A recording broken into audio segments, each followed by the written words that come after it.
এই সরকারের সময় আপনার জুডিশিয়ারি যেভাবে কাজ করছে তাতে মনে হচ্ছে যে ওনারা নিরপেক্ষ এবং ওনাদের জুডিশিয়াল মাইন্ড অ্যাপ্লাই করে ওনারা আর কি কাজ করছেন।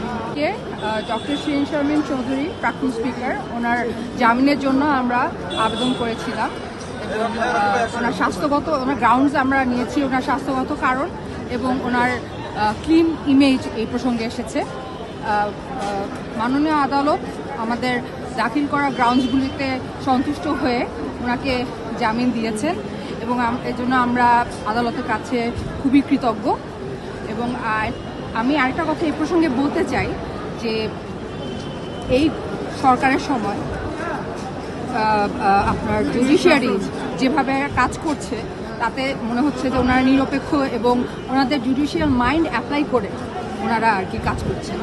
তো এটা যেটা আগে অন্তর্বর্তীকাল সরকারের সময় খুবই বিরল ছিল এবং আমরা আশাবাদী এরকমভাবেই যাতে ন্যায় বিচার এরকমভাবে প্রতিষ্ঠিত হতে থাকে আইনের ধারাবাহিকতা।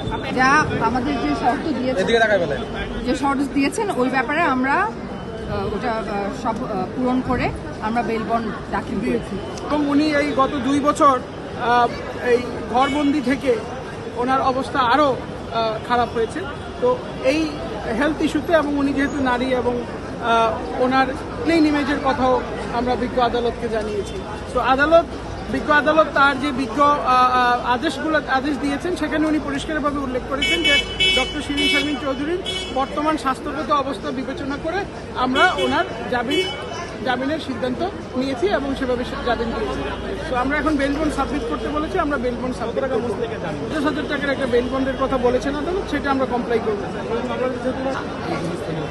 নাও এই পর্যন্ত অন্যান্য কোনো মামলায় ওনাকে অ্যারেস্ট করেছে বলে আমাদের জানা নেই, সেটা রেকর্ডেও নেই।